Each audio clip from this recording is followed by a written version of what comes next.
Vitamin क्या होते हैं? विटामिन जो होते हैं ऑर्गेनिक कंपाउंड्स होते हैं। विटामिन किसने दिया? फंक ने दिया। विटामिन कितने टाइप के होते हैं? 2 टाइप के। कौन कौन से?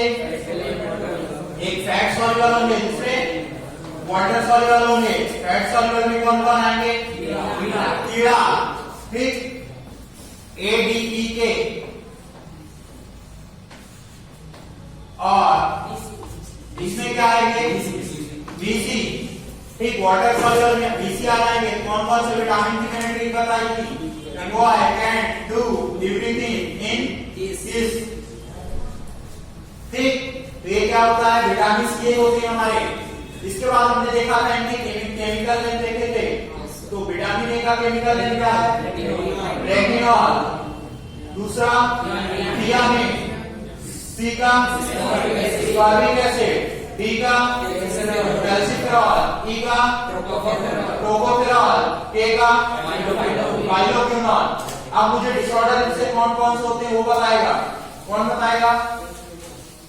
कौन लिख के लाया? सर याद है विटामिन ए की डेफिशिएंसी से क्या होगा? अब विटामिन हम डिसऑर्डर कैसे याद रखेंगे? विटामिन जनरली हमारे किस काम में कौन सा विटामिन हेल्प करता है उसी से रिलेटेड डिसऑर्डर होगा। जैसे विटामिन ए, विटामिन ए जो होता है रेटिनॉल का पार्ट होता है। और रेटिनॉल कहां प्रेजेंट होता है? आई में। जो प्रोटीन होती है रोडॉप्सिन एंड आयोडॉक्सिन, वहां पास क्या होते हैं? प्रोटीन्स में विटामिन ए एल्डिहाइड डेरिवेटिव होते हैं। तो आई से कोई रिलेटेड डिसऑर्डर होगी तो कौन सी डिसऑर्डर होती है? Night blindness. बताओ डायरेक्ट नाइट ब्लाइंडनेस में जाएगा? सबसे पहले ड्राई आई होगी, फिर जीरोफ्थैल्मिया होगा, फिर नाइट ब्लाइंडनेस, धीरे से फिर उसकी विजन जाएगी। क्या? जब वो ज्यादा विटामिन नहीं लेगा। तो क्या क्या हो सकते हैं? नाइट ब्लाइंडनेस हो सकता है, जिसे क्या बोलते हैं हिंदी में? रतौंधी रोग। एंड जीरोफ्थैल्मिया, जीरोफ्थैल्मिया में क्या होता है? आई ड्राई हो जाती है, ठीक। इसके बाद जो होते हैं विटामिन बी, विटामिन बी को क्या बोलते हैं? थियामिन। थियामिन की डेफिशिएंसी से कौन सा डिसऑर्डर होता है? बेरी में क्या होता है? बेरी 2 टाइप का होता है, dry and wet berry. Dry berry में क्या होता है? बेरी में होता है कार्डियक जो मायोपैथी हो गया, पेरिफेरल न्यूरोपैथी वगैरह होती है, ठीक। पेरिफेरल न्यूरोपैथी का मतलब क्या? नर्व से रिलेटेड डिसऑर्डर होती है या कार्डियक से रिलेटेड डिसऑर्डर होती है। सी स्कॉर्बिक एसिड, इससे क्या होगा? स्कॉर्बी। विटामिन सी से क्या होता है? स्कॉर्बी। विटामिन डी और ऑस्टियोमलेशिया एंड रिकेट्स किसके डिसऑर्डर है? किसके लिए चाहिए होता है? ऑस्टियोमलेशिया एडल्ट के लिए, रिकेट्स बच्चों के लिए। रिकेट्स। विटामिन डी किसमें हेल्प करता है? सर कैल्शियम को तोड़ने में, बोन के फॉर्मेशन में हेल्प करता है, ठीक। बोन फॉर्मेशन में यदि बच्चों में होगा तो क्या होगा? बच्चों में होगा तो रिकेट्स और एडल्ट में ऑस्टियोमलेशिया, ठीक। इसके बाद जो होते हैं विटामिन डी के बाद ई से क्या होगा? स्टेरिलिटी हो जाती है। विटामिन ई को इसलिए क्या बोलते हैं? एंटी स्टेरिलिटी विटामिन, ठीक। इससे क्या होता है? स्टेरिलिटी। सर हेयर ऑयल्स में भी विटामिन ई रहता है। सी और ई दोनों हेल्प करते हैं, ठीक। के, विटामिन के किसमें हेल्प करता है? क्लॉटिंग में। क्या हो जाएगा? सीवियर ब्लीडिंग होगा आपकी, इस ब्लड लॉस होगा। विटामिन सी में भी ब्लीडिंग होती है। Vitamin C also help in collagen formation.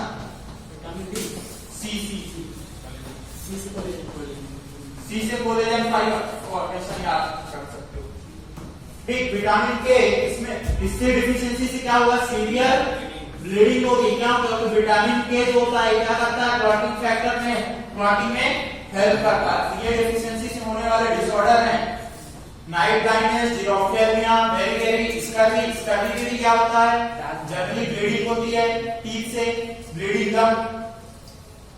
और डी क्या हो जाएगा?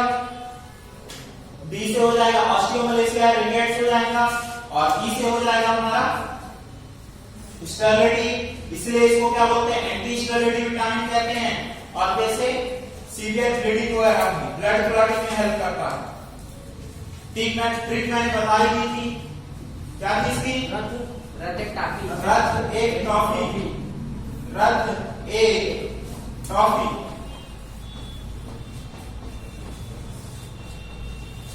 रक्त एक टॉफी। सर ये जो विटामिन डी की कंपनी ने खोज की दिया या मैं नाम दिया था, नाम दिया। नाम दिया।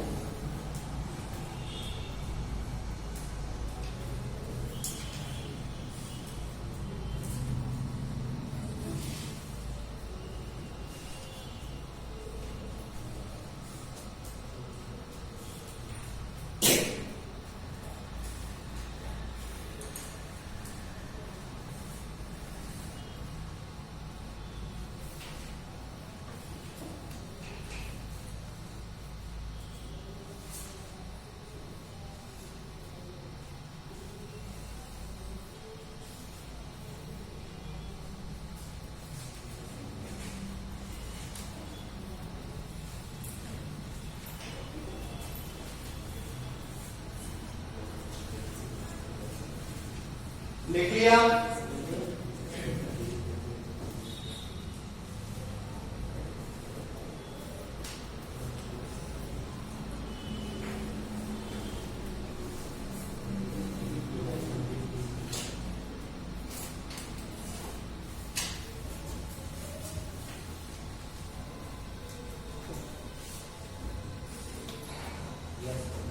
आगे चलें, अब बात करें विटामिन बी कॉम्प्लेक्स के बारे में। ठीक, विटामिन बी कॉम्प्लेक्स के बारे में क्या कौन कौन से होते हैं, vitamin B1, B2, B3, B4, B5, B6, B7, B9, B12। लेकिन अपन इंपोर्टेंट लिखेंगे। इसकी ट्रिक क्या थी, थोड़ा न्यूक्लियोटाइड पर फंसा। B1, B2, B3, B5, B6 या B7 डायरेक्ट, B12, B6 भी लिख लो। B12, ठीक। B1 का नाम क्या हो जाएगा, थायमिन, थियामिन, थियामिन। थायमिन कहाँ प्रेजेंट होता है, ये नाइट्रोजन बेस होता है। ठीक। B2, riboflavin. B3, niacin. B5,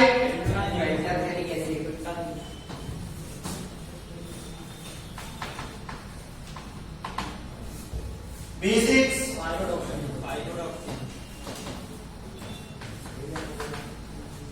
B7,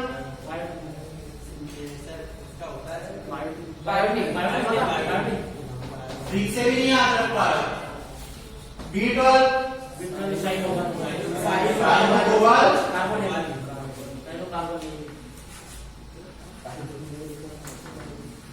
इसका कोफैक्टर क्या है विटामिन B12 का, कोबाल्ट। ठीक। अब B1 की डेफिशिएंसी से क्या होता है, बेरिलियम। ठीक। B2, बताओ ये होता क्या है, सर इसमें सिलोसिस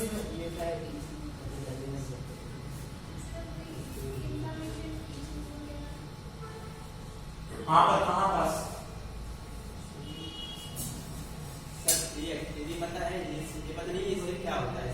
लिखने होता है। ठीक, तो लिख लेना, glossitis, keratitis, cheilosis, glossitis and keratitis. Keratitis means keratin deposit हो रहा है, ड्राई हो जाएगा। ठीक।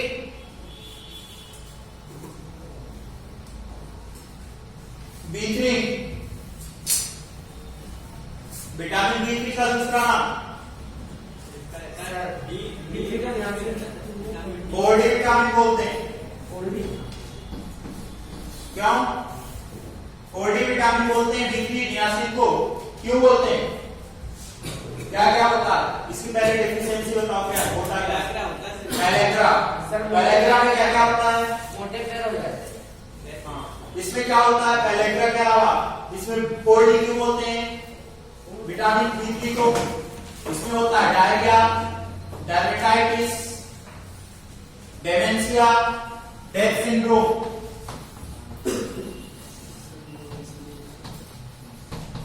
डायरिया,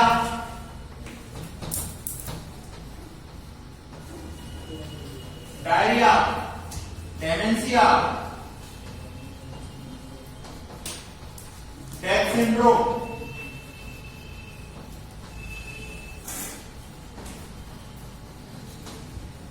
ठीक, डायरिया, डेमेंशिया, एक और भूल गया मैं, डायबिटाइटिस, इसलिए 4D डिसऑर्डर बोलते हैं इसको, 4D विटामिन। 5 विटामिन B5 की डेफिशिएंसी से क्या होता है?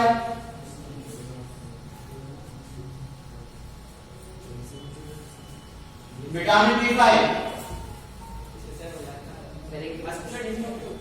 AKN वगैरह होता है, मत लिखो इसको, AKN हो जाता, स्किन की डिसऑर्डर होती हाँ, जनरली में AKN होता है। AKN क्या होता है? स्किन से जो होती है ईचिंग वगैरह होती है उसको बोलते हैं। पूछेगा नहीं B5 नाम पूछेगा। B6 B6 anaemia. कौन सा एनीमिया? माइक्रोसाइटिक या माइक्रोसाइटिक एनीमिया। सेल का साइज छोटा रह जाता है, क्यों? क्योंकि उसमें हीमोग्लोबिन नहीं कर पाता। B6 के बाद B7 सर ये पेलाग्रा क्या कि आपको डायरिया और ये सारे भी होते हैं, इसीलिए तो 4D विटामिन बोलते हैं। 4D vitamin. हाँ, तो 4 डिसीज होते हैं ना इसलिए। पहले क्या अलग सबको ब्रैकेट में लिखना, बायोटिन। बायोटिन से क्या होगा? Microcytic anaemia.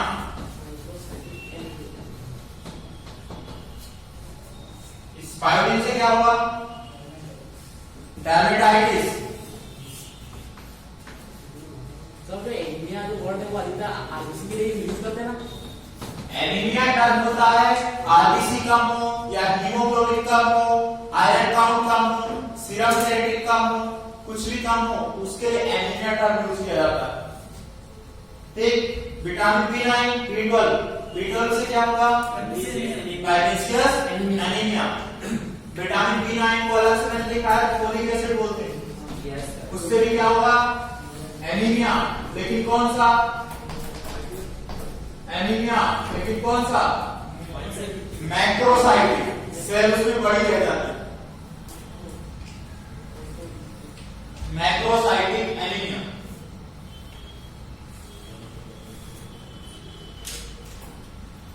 सर ये क्या एक बार केराटिटिस केराटिटिस, KERATITIS। सर B9 से कौन सा anaemia? Macrocytic anaemia.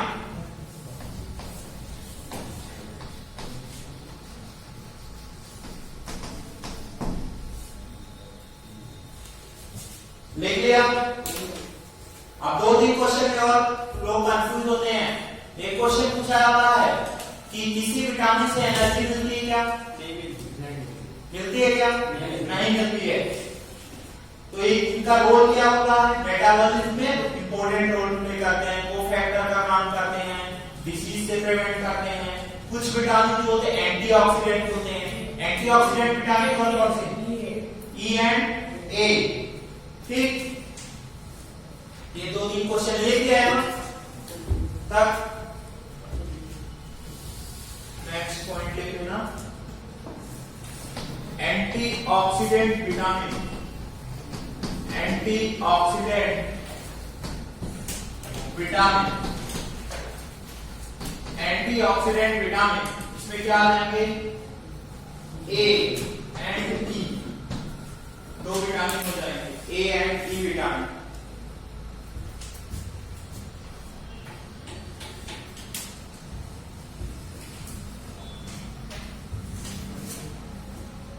Water soluble vitamin कौन कौन से हैं?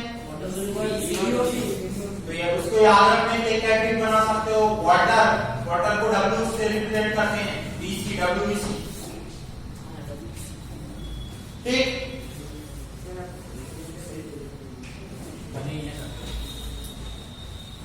देख लिया? और कोई point? Physiological value, calorie value निकाली थी मैंने सभी की। प्रोटीन की कितनी होती है? फिजियोलॉजिकल वैल्यू 4.54, फिजियोलॉजिकल और ग्रॉस वैल्यू 5.6 हो रहा है।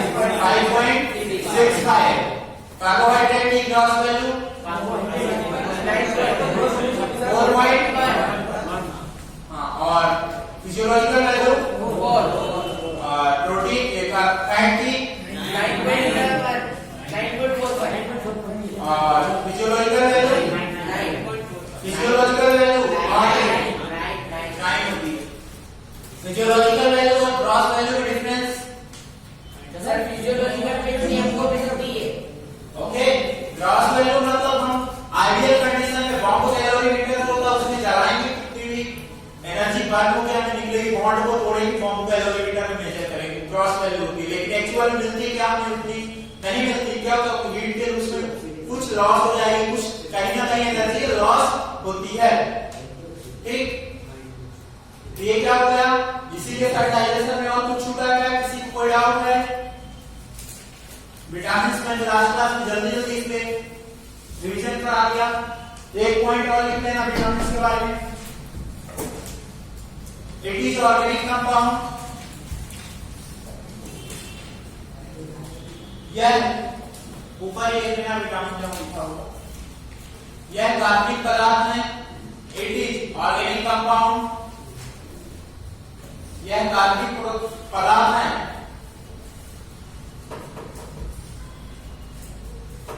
इट्स नॉट गिव या sorry it's not provide any energy, यह कोई ऊर्जा प्रदान नहीं करते, but essential role in metabolism, लेकिन उपापचय में महत्वपूर्ण भूमिका निभाते हैं। नेक्स्ट पॉइंट लिखना, vitamin prevent from the disease, यह डिसीज से, रोगों से बचाते हैं, यह रोगों से बचाते हैं, ठीक।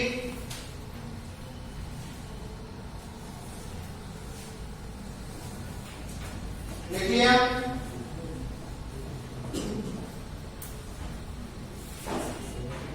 अब यहां पास विटामिन क्या है, ऑर्गेनिक कंपाउंड्स हैं। यदि मिनरल की बात करें तो मिनरल्स कैसे होते हैं, ये भी इनऑर्गेनिक कंपाउंड्स होते हैं। हमने जब डाइजेशन स्टार्ट किया था तो क्या किया था हमने, carbohydrate, food, fat, carbohydrate, protein and fat major component थे, माइनर कंपोनेंट के ट्रेस अमाउंट्स में क्या देखे थे हमने, विटामिन और मिनरल्स।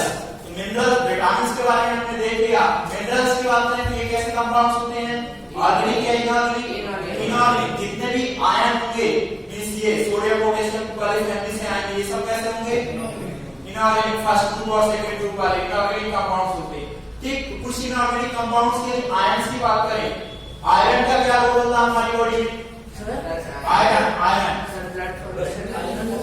आयरन जो होता है ये बहुत से एंजाइम्स का कोफैक्टर होता है, लाइक कैटालेज, पेरोक्सीडेज। कोफैक्टर का मतलब ये होता है कि जो रिएक्शन में पार्टिसिपेट नहीं करते, एंजाइम को एक्टिवेट करते हैं। जैसे कोफैक्टर का काम कौन, मैं पढ़ता नहीं, मैं पढ़ाता हूँ, तुम लोगों को मोटिवेट करता हूँ, पढ़ना तुम्हें है, तुमको एग्जाम तुमको देना, सब कुछ तुम्हें करना, मैं तुम्हारे एग्जाम में कहीं भी पार्टिसिपेट करूंगा क्या? नहीं करूंगा ना, लेकिन मैं तुम्हें मोटिवेट कर रहा हूं पढ़ने के लिए। मैं क्या किसका काम कर रहा हूं? को फैक्टर का काम कर रहा हूं। मेरी कोई रोल नहीं है तुम्हारे एग्जाम में, तुम्हारे पार्टिसिपेशन में, तुम्हारे किसी में रोल नहीं है, लेकिन मैं को फैक्टर का काम कर रहा हूं एज अ मोटिवेटर। ठीक, आयरन कहां प्रेजेंट होता है? सबसे पहले ये तो बताओ। हीमोग्लोबिन में प्रेजेंट होता है और कहां प्रेजेंट होता है? सर साइटोक्रोम में। साइटोक्रोम में होता है। और बताओ आयरन कहां होता है? बताओ जल्दी से जल्दी से।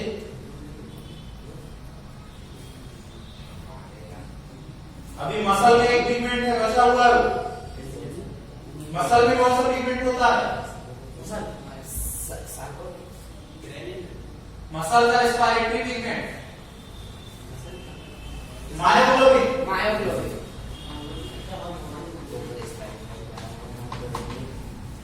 हीमोग्लोबिन में प्रेजेंट होता है, साइटोक्रोम में होता है, मायोग्लोबिन में होता है। ठीक, इसके अलावा कुछ एंजाइम्स की बात करें तो क्या हो जाएंगे? कैटलेज, पेरोक्सीडेज, इन सब का किसका काम करता है? कोफैक्टर या एक्टिवेटर का काम करता है पेरोक्सीडेज। इसके अलावा भी बहुत सारे एंजाइम्स हैं। ठीक, इसके बाद नेक्स्ट कौन सा हो जाएगा? इसकी डेफिशिएंसी से क्या होगा? एनीमिया। ठीक, नेक्स्ट आयोडीन। आयोडीन की डेफिशिएंसी से क्या होता है? गोइटर। आयोडीन किस कौन से हार्मोन में प्रेजेंट होता है? Thyroid hormone. आयोडीन जो होता है थायराइड हार्मोन में होता है। ठीक, और इसकी डेफिशिएंसी से क्या होता है? गोइटर। गेंदा रोग से होती है। गोइटर किस अपने एरिया में जनरली गोइटर देखने को मिलता है क्या? नहीं देखने को मिलता। क्यों? क्योंकि हमारे सॉल्ट में आयोडीन है। सॉल्ट में आयोडीन, सॉल्ट में आयोडीन, टाटा सॉल्ट। तो जिनमें आयोडीन सॉल्ट में नहीं रहता उसमें क्या हो जाता है? गला सूख जाता है। सर ये आयोडीन में अपनी बोन से इसका रिलेशन है ना? आयोडीन का बोन से ये चुना तो नहीं किस बोन से?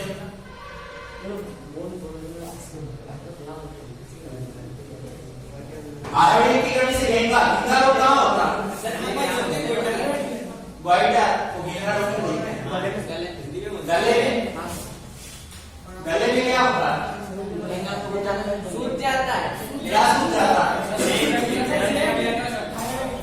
Thyroid gland. थायराइड हार्मोन का प्रोडक्शन कौन करता है? Thyroid gland.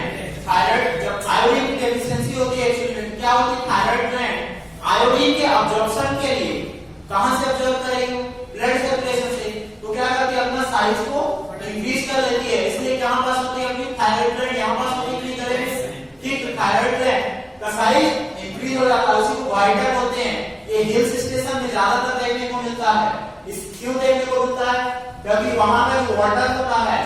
वाटर में भी क्या प्रेजेंट होता है? आयोडीन। जब बारिश होती है हिल्स स्टेशन में ऐसा नहीं कि आयोडीन की कमी है, वहां पे वाटर में बात करें तो अपने यहाँ की तुलना में ज्यादा आयोडीन। लेकिन क्या होता है? जब बारिश हो जाती है तो क्या होता है? वो बह जाता है। तो इस कारण क्या होता है? हमारे पास जो वहां का वाटर होता है वो फिल्टर्ड हो गया, तो उसमें आयोडीन की एफिशिएंसी हो गई, इस कारण वहां से नहीं मिलता। इसलिए एंडेमिक रीजन पे जनरली हिल्स स्टेशन में देखने को मिलता है। ठीक, आजकल साइंस और नमक में आयोडीन आने लगा। ठीक, नेक्स्ट कैल्शियम। कैल्शियम की बात करते हैं। कैल्शियम का क्या रोल है? बोन से हमारे यहाँ सुना होगा तो देखो।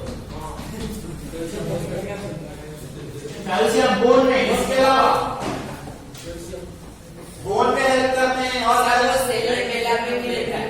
सेल मेम्ब्रेन वगैरह में कैल्शियम हम फिजियोलॉजी की बात बोन फॉर्मेशन में हेल्प करता है। इसके अलावा कैल्शियम एक मोस्ट इंपोर्टेंट रोल प्ले करता है जिसमें मसल कॉन्ट्रैक्शन, पेशीय संकुचन में हेल्प करता है।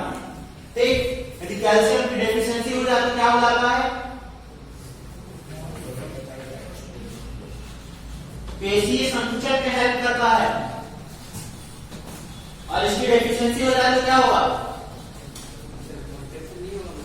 मसल का कॉन्ट्रैक्शन नहीं होगा, उसे क्या बोलते हैं? टिटैनिक कंडीशन या मस्कुलर स्पाज। टिटैनिक कंडीशन में क्या हो जाता है? मसल की कॉन्ट्रैक्ट में तो कॉन्ट्रैक्ट रह जाएंगे, इसी को क्या बोलते हैं? Muscular spas. ठीक।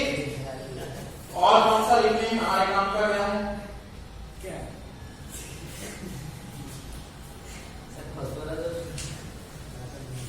लिख लो यहाँ पर।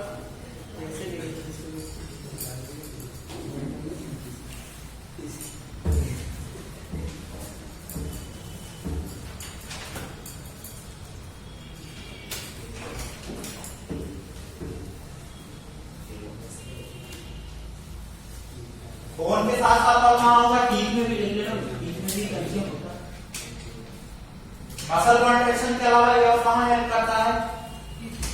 बहुत सारे पंप में प्रेजेंट होता है, कैल्शियम पंप में हो गया।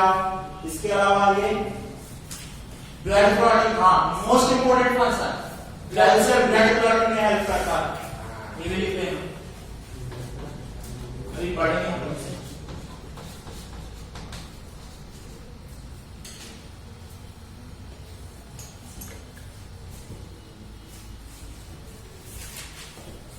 वैसे पढ़ेंगे अलग अलग जगह पर, एक जगह लिखा दिया मैंने।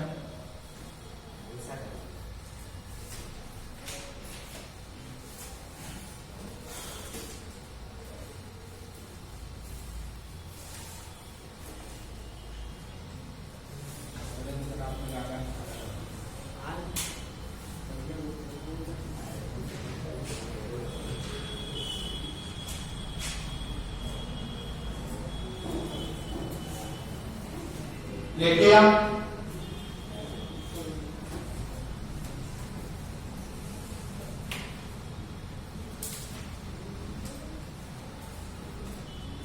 और मोस्ट इंपोर्टेंट सोडियम।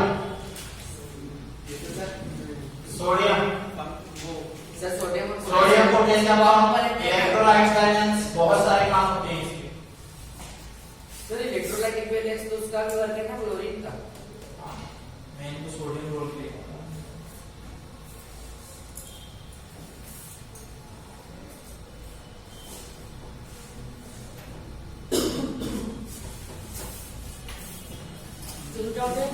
किसको? झींगा में यूज क्या है? ग्वाइटर, झींगा रोल। सर झींगा झींगा ठीक। इसी के साथ हमारा डाइजेशन डाइजेस्टिव सिस्टम खत्म हो जाता है। किसी को कोई डाउट?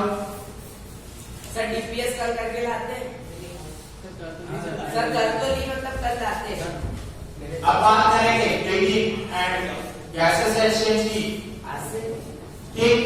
ब्रीदिंग और गैसेस एक्सचेंज क्या कहलाते हैं? रेस्पिरेशन या रेस्पिरेटरी सिस्टम की बात करेंगे। कॉपी मत करके बैठ जाओ, सुनो बस।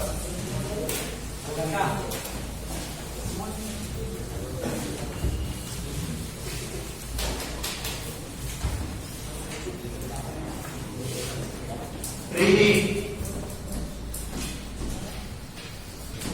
and gases exchange।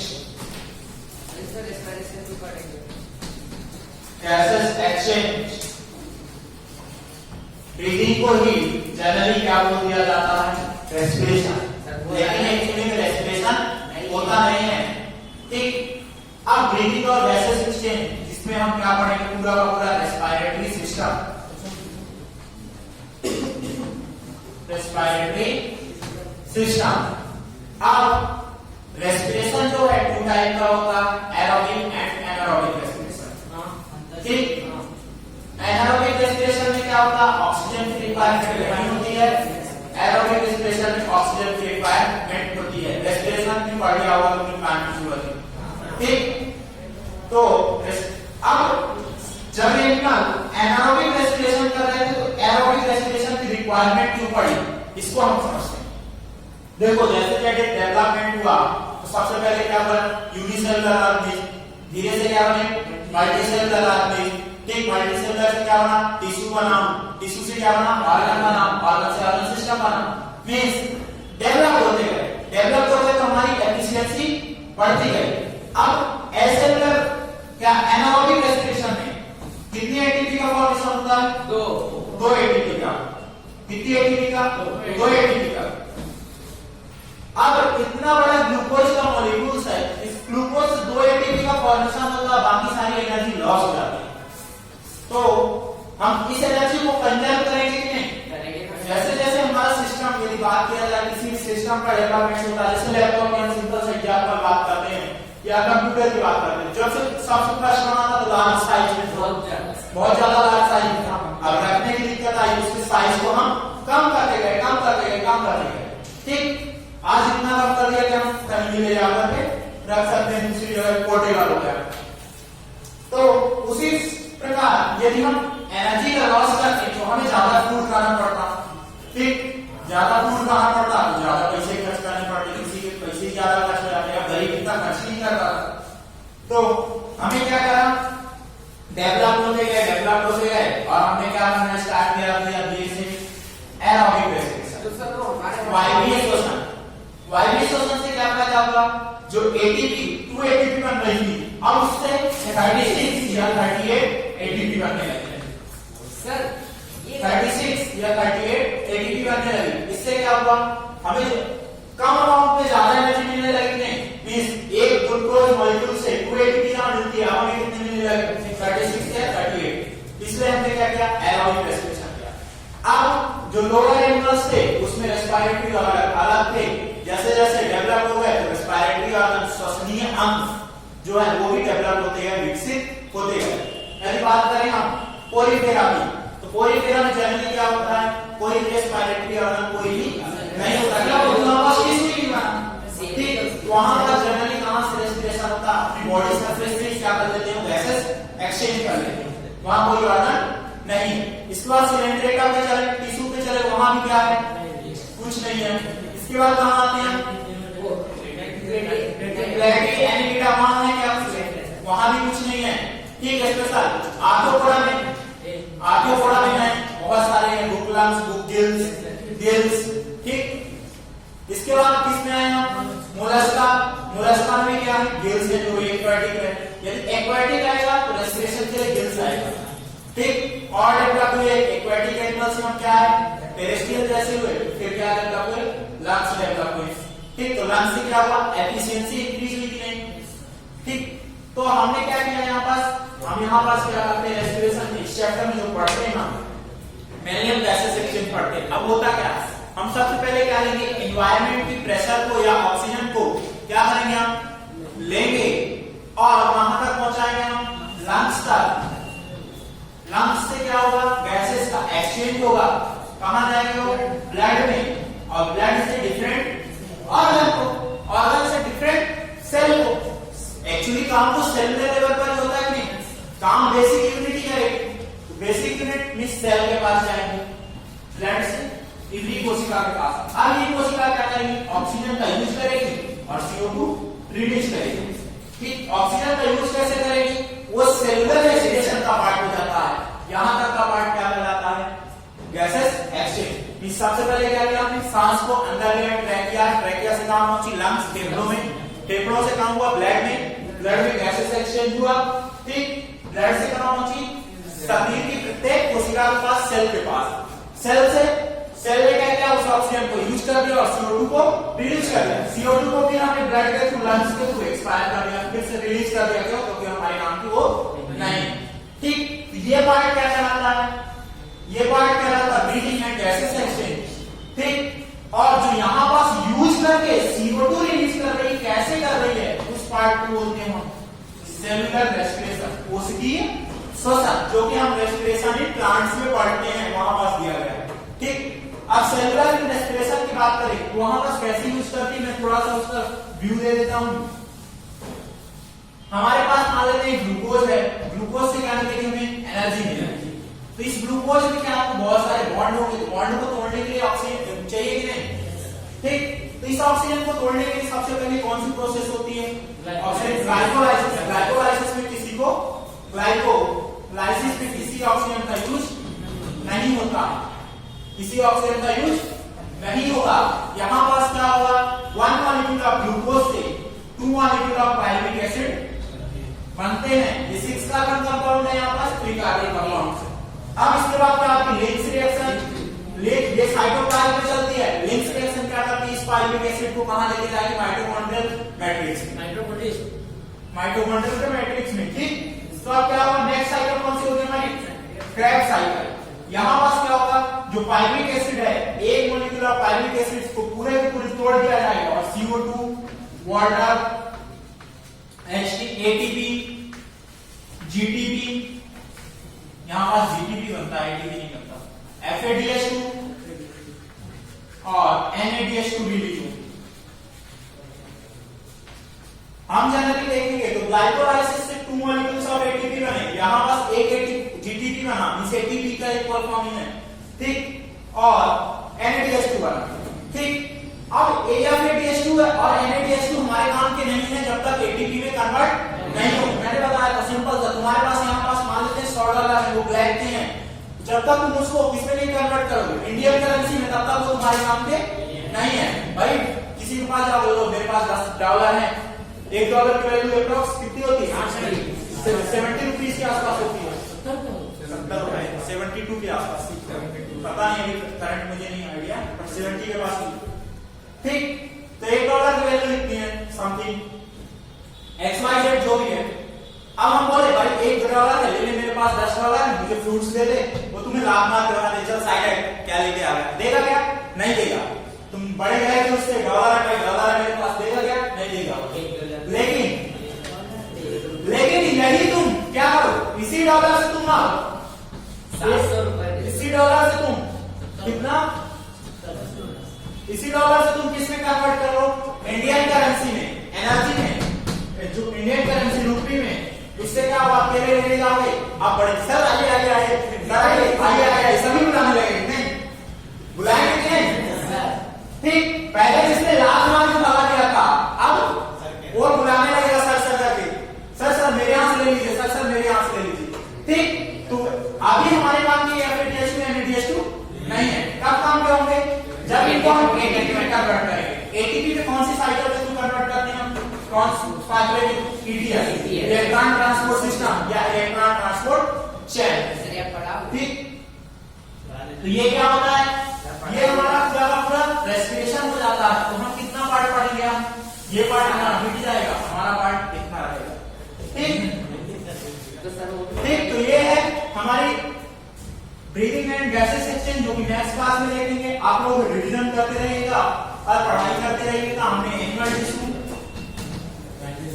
और डाइजेस्टिव सिस्टम दोनों से, इससे एक क्वेश्चन, इससे एक या 2 क्वेश्चन आते हैं, हर साल आते हैं, फिक्स है, ठीक। तो हमारा किसी भी एग्जाम में ले लेना, लास्ट ईयर ही आया था, अपने आईसर के एग्जाम में आया था,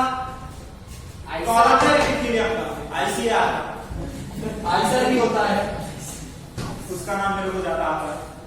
आईसी आया था, एग्जाम में हुआ था, उसमें आया था कॉलमनर एक्वायर्ड एपिथेलियम का क्वेश्चन था, मुझे याद नहीं है, बट मैंने पेपर देखा था, उसका क्वेश्चन था। डाइजेशन से आया था, इससे भी क्वेश्चन आया था। इन 2 चैप्टर से क्वेश्चन आया और पढ़ने का तरीका मैं बता चुका हूं आपको, यहाँ आने के बाद पढ़ना है, ठीक। और उसको दूसरे दिन भी पढ़ना है, जब तक चैप्टर खत्म ना हो जाए तब तक पढ़ना है, ठीक। और साथ में एक चैप्टर बैकअप में लेके रिवीजन के लिए पढ़ना, तभी आपका रिवीजन होगा। यदि एक पढ़ के छोड़ दोगे और 1 महीने तक नहीं पढ़ोगे तो वो नया जैसा हो जाएगा, भूल जाएगा। और नहीं पढ़ोगे तो कल को क्या होगा, हमारा भी कुछ नहीं जाएगा, आपका ही बिगड़ना है। आपके बच्चे चुन्नू मुन्नू जब होंगे ना, बोलेंगे खुद तो पढ़ा नहीं, मुझे पढ़ने के लिए बोल रहा, ठीक। तो तुम्हें ही वो नहीं बोल रहा।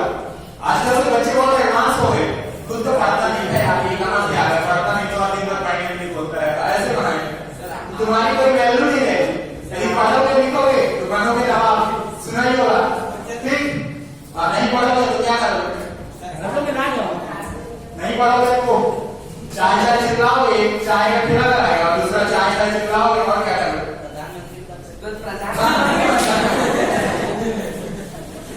ये बात भी सही, बन सकते हो, लेकिन उसके लिए टैलेंट होना चाहिए, उसके लिए टैलेंट होना चाहिए, चाय बेचने का, वो तुम्हारे